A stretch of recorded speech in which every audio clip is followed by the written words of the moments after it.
இன்னைக்கு நம்ம குக்கரை பற்றி தான் ஒரு வீடியோ பார்க்க போகிறோம். இது பார்த்தீங்க அப்படின்னா குக்கரோட மேல் பகுதி பார்த்தீங்கன்னா இந்த மாதிரி இருக்கும். இதில் பார்த்தீங்கன்னா ஒரு வகை கெமிக்கல் வந்து பயன்படுத்துகிறாங்க. அது என்னென்ன கெமிக்கல், அது எப்படியெல்லாம் குக்கரில் வந்து பயன்படுத்துகிறாங்கன்னு சொல்லி தான் இந்த வீடியோவில் வந்து பார்க்க போகிறோம்.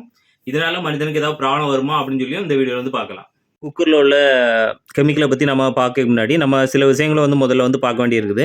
பார்த்தீங்க அப்படின்னா இது வந்து தெரியாதவங்களே இருக்காது. இது பார்த்தீங்கன்னா சோல்டர் ஒயர்னு எல்லாருக்கும் தெரியும். இது வந்து எலக்ட்ரானிக்ஸ் பொருட்கள் சோல்டரிங் பண்ணும்போதும், அதாவது மொபைல், டிவி, ஃப்ரிட்ஜ் அந்த மாதிரி எந்த ஒரு சாதனங்கள இது பண்ணும்போதும் ஒயரை வந்து ஜாயின் பண்ணுறதுக்காக இந்த பார்த்தீங்கன்னா, இந்த சோல்டர் ஒயர் வந்து பயன்படுத்துவாங்க. இந்த சோல்டர் ஒயர்லேயே வந்து 2 வகையா இருக்கு. இந்த சோல்டர் ஒயர்ல லெட் ஃப்ரீன்னு சொல்லி ஒரு இது இருக்குது. அதாவது ROHS, நான் ROHSன்னு சொல்லி 2 இது டைப் இருக்குது. இதில லெட்டு பார்த்தீங்க அப்படின்னா, பழங்காலத்தில பார்த்தீங்கன்னா, ஃபர்ஸ்ட்டு வந்து தயார் பண்ற எல்லாமே வந்து லெட்டுல தான் உருவாக்குனாங்க. அப்புறம் பார்த்தீங்க அப்படின்னா, நெறைய மனிதனுக்கு வந்து நெறைய வகையான நோய்கள் வந்து ஏற்படும். அது என்னன்னு பார்த்துடலாம். மூட்டு வலி, தசை வலி, அப்புறம் பார்த்தீங்கன்னா தலைவலி வரும், தொப்பை வலி, உயர் ரத்த அழுத்தம் வரும், அப்புறம் வந்து கவனக்குறைவு வந்து அதிகமாக வந்து வரும், ஞாபக மறதி, அப்புறம் மனநிலை கொஞ்சம் பாதித்த மாதிரியும் ஆக வாய்ப்பு இருக்குது. அப்புறம் பார்த்திங்க அப்படின்னா குறைந்த விண்ணோடு இந்த கெமிக்கலை வந்து கர்ப்பிணி பெண்கள் சுவாசித்தாங்க அப்படின்னா கருச்சிதைவு இல்லைனா முன்கூட்டியே பிறப்பு, அதாவது குறைப்பிரசவம் வந்து ஏற்படக்கு வாய்ப்பு இருக்குது. அதனால் வந்து லெட்டு வந்து மனிதருக்கு வந்து நிறைய வந்து பாதிப்பை வந்து ஏற்படுத்தினால கவர்மெண்ட் வந்து தடை விதித்தாங்க. நிறைய உலக நாடுகள் வந்து இந்த லெட்டை வந்து தடை பண்ணாங்க. லெட்டு மட்டும் இல்லை, 10 வகையான கெமிக்கலை வந்து உலக நாடுகள் தடை பண்ணிட்டாங்க. அப்படி தடை பண்ணப்பட்ட 10 வகையான கெமிக்கல்ஸ் என்னன்னு பார்த்துடலாம். Lead, mercury, cadmium, chromium, PBB, PBDE, DEHP, BBP, DBP, DIBP இவ்வளோ கெமிக்கலையும் வந்து தடை பண்ணியிருந்தாங்க. இவ்வளோ கெமிக்கலும் சேர்க்காத உலோகம் பார்த்தீங்க அப்படின்னா அதை வந்து ROHS, அதாவது லெட் ஃப்ரீன்னு சொல்லுவாங்க. இப்போ நாம் அந்த குக்கரில் பார்த்துடலாம். ரொம்ப வருஷத்துக்கு முன்னாடி இறக்குன குக்கரில் பார்த்தீங்க அப்படின்னா இந்த மாதிரி சேஃப்டி வால்வ் வந்து இருக்கும். இதில் வந்து ஒன்றுமே மென்ஷன் பண்ணிக்க மாட்டேன். இதுக்குள்ளே இந்த ஹோலில் எடுத்துருக்க பார்த்தீங்களா, இந்த ஹோலுக்குள்ளே வந்து இருக்குது பார்த்தீங்கன்னா லெட்டு தான் இருக்கும். இந்த லெட்டு பார்த்தீங்க அப்படின்னா நேரடியாக உணவுப் பொருட்களில் வந்து ஆவியாகும் போதும், தண்ணி வந்து இதுக்கு மேலே பட்டு வரும்போதும் நேரடியாக இதில் பட்டு இதில் இருந்து சாப்பாட்டில் எல்லாம் இந்த லெட்டில் உள்ளது வந்து இறங்கி கொஞ்சம் கொஞ்சம் கொஞ்சமாக, ரொம்ப அதிகமாக இல்லை, கொஞ்சம் கொஞ்சம் கொஞ்சமாக சாப்பாட்டில் பட்டு அந்த உணவையே நம்ம சாப்பிட்டு அப்படியே வந்துட்டுருப்போம். இதனால் மனிதனுக்கு வந்து பல வகையான நோய்கள் வரும். நிறைய பேர் வந்து இது எதிர்த்தும் கேட்டிருக்காங்க. அதுக்காக பார்த்தீங்கன்னா இப்போ வர இதெல்லாம் பார்த்தீங்க அப்படின்னா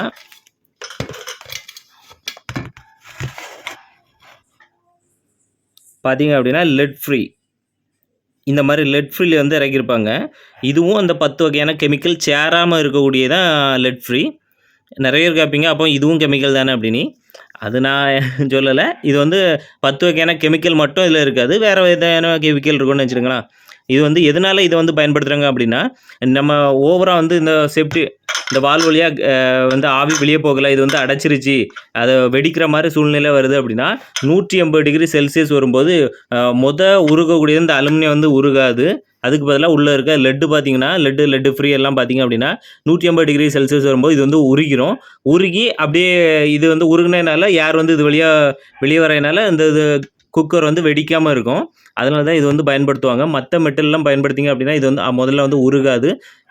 ரொம்ப லோ ஹீட்டில் வந்து உருவக்கூடியது பார்த்தீங்க அப்படின்னா லெட் ஃப்ரீ அந்த மாதிரிலாம் லோ ஹீட்டில் வந்து உருகும். அதனால தான் இதில் வந்து பயன்படுத்துகிறாங்க.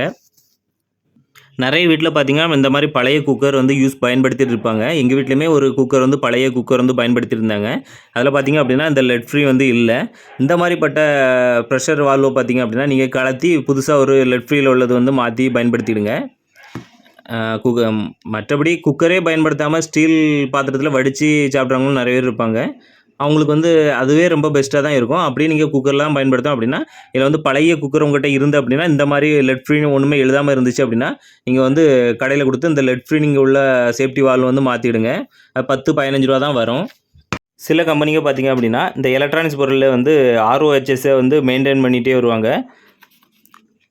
பாருங்கள், இந்த மாதிரி எல்லா எலக்ட்ரானிக்ஸ் ப்ராடக்ட்டுக்கும் பின் சைடு பார்த்திங்க அப்படின்னா ROHSன்னு இருந்துச்சு அப்படின்னா மனிதனுக்கு வந்து பாதிப்பு வராத மாதிரி உள்ள கெமிக்கல்ஸ் வந்து ஆட் பண்ணியிருப்பாங்க.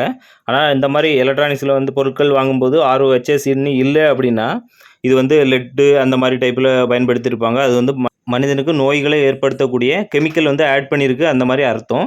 இது வந்து எல்லோரும் வந்து தெரிஞ்சு வச்சுக்கிடுங்க. குக்கர் பத்தின தகவல் வந்து உங்களுக்கு பயனுள்ளதா இருக்கும்னு நினைக்கிறேன். எல்லாரும் தெரிஞ்சுக்கிட்டட்டும் அப்படின்னு நினைச்சீங்க அப்படின்னா, இந்த வீடியோ வந்து ஷேர் பண்ணி விடுங்க. மறக்காம அடுத்தடுத்த வீடியோ பார்க்கணும் அப்படின்னா, நம்ம பேஜ வந்து மேல ஃபாலோன்னு ஒரு பட்டன் இருக்கும். அத ஃபாலோ வந்து கிளிக் பண்ணி வச்சுருங்க. அப்படியே YouTubeல வந்து கிரியேட்டர் ஜீவாங்க யூடியூப் சேனலையும் வந்து சப்ஸ்கிரைப் பண்ணி வச்சுருங்க.